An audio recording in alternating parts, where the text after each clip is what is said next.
Welcome back, kids of Mission Junior High on the interwebs. Let's go. We're going to do a new video with you. Pause it, get that title down, and get that era down. All right, what's the title? Exploration of Europeans. You wrote it at the top. The era is exploration, colonization. Boom, we're blasting off. Let's get into this content here today. I say this every time at the beginning. Kids, you got to listen.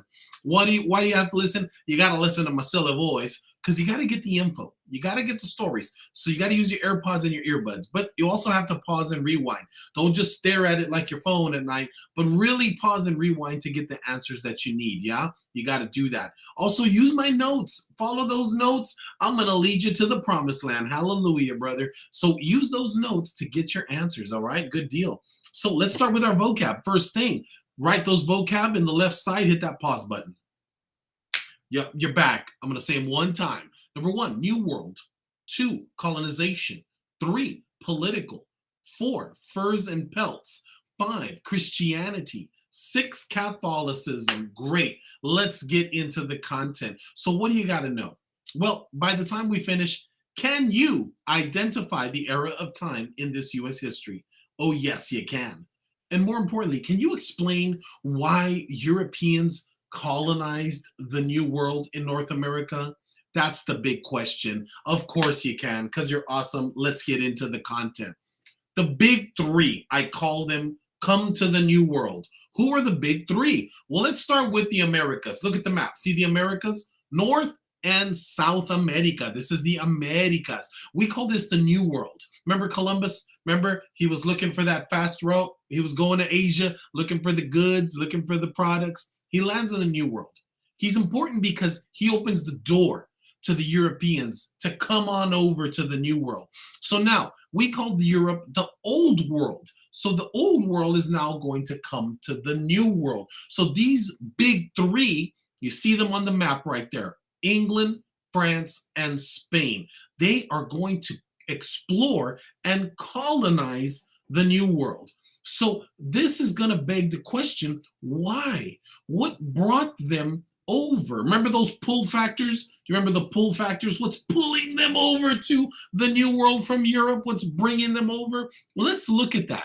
But first, the word colonize. The era of exploration or finding, exploring is going to lead to the era of colonization. Well, what does that mean? Colonize means to make a new home, a settlement, a new town, a village. So colonize means to make a home. That's the symbol of the era of colonization. We're going to draw a little home because that home means a new place to live. And what's going to happen in the New World, look at the map. Boom, boom, boom, boom, boom, boom, boom. All the new homes and settlements are going to start to be built by Europeans. That's what Christopher Columbus did. He opens the door to Europe owning the New World. Yup, we come from Europeans, a lot of us. So the big 3, England, France, Spain, see them on there? They are going to bring with them 3 big reasons. So those pull factors are going to be 3. Let's go one at a time. All right. First one here on the screen. Reasons for exploration and colonization. Number 1, let's do it, is going to be this one. European merchants wanted to make profits from products in Asia. Remember, they were trying to go to Asia? They were looking for all kinds of products. They were looking for gemstones, jade, silk, spices. But the New World brought the possibility of 2 metals that were very valuable, gold and silver. They were highly sought after because it was believed the New World was filled with it. We're going to call this the wealth factor, the wealth economic factor. Another pull factor, number 2, Europeans were eager to spread Christianity and to stop the spread of Muslimism. What is this? This Christianity is a religion. They wanted to spread the Bible and the Word of God to anyone and everywhere. Anywhere. Sorry, I said that weird, right? That is the religious factor that was pulling them over. Very religious, a lot of the Europeans were. And the last or third big pull factor, they were going to bring fame and power and fortune by adding new territory. This was a goal. This creates an empire. This empire is called the territory political. Political meaning a government power owning land.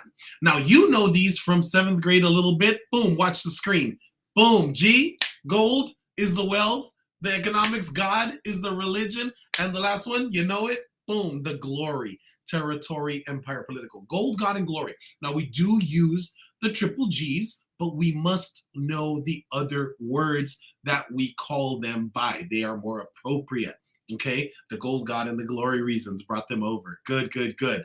You're getting it, right? Yes, you're feeling good. Now, let's look at each country specifically. Yes, let's start with Spain. Spain has some influences in the New World. Look at the map.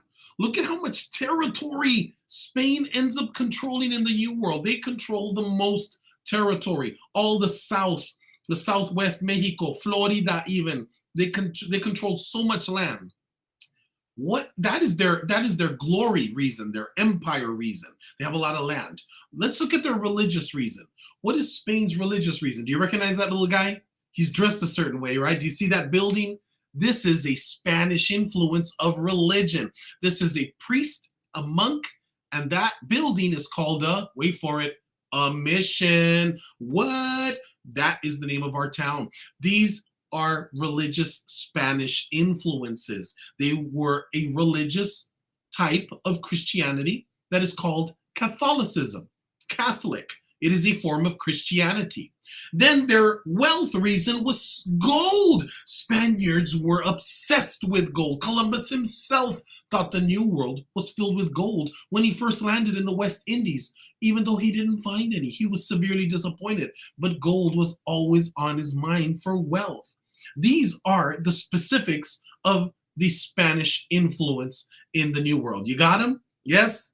Awesome. Let's go to the next country and their influences. I'm going to pull up on the screen France. Yes. Now, what are France's influences? Let's start with the glory or the empire.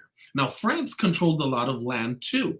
It was mostly in North America, in the middle, stretching up to Canada. They control Louisiana, and there's a river in Louisiana that they control that's really big, really important, the Mississippi River. Yes. Now, their religion was also Catholic. They weren't as big on Catholicism with the missions and the priests as Spain was. No. So just a little bit. We're not going to focus on that too much. But we are going to focus on their wealth. What was their means of wealth? How did they make money? Well, surprise you should say, they, the French, were friendly. Did you hear that? The French were friendly. Look at that bottom bullet right there. I highlighted it for you. The French were friendly with a group of people in the North America that was already there, the Native Americans. We don't say Indians, kids. We say the Native Americans. Now, why were the Native Americans so important? Because the Native Americans knew how to do something, and they traded with the French who lived along the Mississippi River. They traded something. Can anybody guess what they traded and made a lot of money from? I'm going to pull it up on the screen. Here it is. Boom. Look at those. Do you know what those are? Those are pelts or furs. For sure, the furs of mammals. And those furs kept people warm during cold winters. Those furs could be sold in Europe. And guess what, folks? Lots of dinero for the furs. So the French were very wealthy from trading with the Native Americans for furs. We'll practice that in class. Let's look at bloody England. Bloody England, those English and their influences. Now, the English will own a piece of land in the east of the North American continent that is going to turn into the 13 colonies. That's the beginning of the United States, my friends. Now, their glory and territory was that they are going to basically start up America from that land. We'll get to that in the next chapter. Their religion, we'll get to that in the next chapter too. There's a lot of religious stuff going on with the English. Oh, yes. The one influence I want to focus on was their wealth.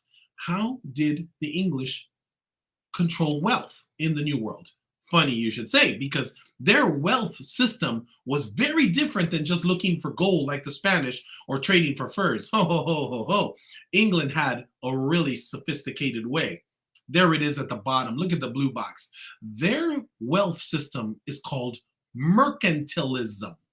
Mercantilism is a money-making system where a mother, quote, country controls her colonies to gain wealth. What? You're thinking, mother? There's a woman? I don't get it. Look at that graphic. Let's look at that graphic and let's analyze it a little bit. You ready? Mr. Land's going to walk you through how the English made money in the New World. Now, I mentioned a mother. Now, I'm going to put the queen up there because she is going to look like the mother from England. England is a country. We're going to call England mother. Now, who does she control? She controls her kids. Who are her kids? Remember those little homes we were talking about? All those colonies? That's her homes. She controls them. So she controls her colonies. Now, she makes her colonists or her people work for her, doing something. Those people have to collect raw materials. What is a raw material? Something from earth. Think of a forest. A forest is full of wood. That's a raw material. Why? Because we can build with that. Think of crops or vegetables. That comes from the earth. We can make something out of that. The colonists collect all that raw material. They send it to mother. And what does mom do with it? She makes something out of it. She manufactures a good. So that wood, she makes furniture, sells furniture. Boom, mother makes a profit. Remember that cotton or that corn that was a crop? She's gonna make something good to eat and she's gonna sell it. Boom, cotton's gonna get used to make clothes. Boom, and she's gonna make money. Now, do you think this system is fair or do you think mom is taking advantage of the kids? Questions. Kids, we'll talk some more in class. You've been a wonderful audience. So, do you know at this point what era we're in? I hope you do. Also, do you know how England makes money? Because we're going to talk more about that one. We're going to talk big three in class. You've been great, kids. I love you. You're awesome. I'll see you. Get your notes done. Progress, and mastery system. We'll see you in class.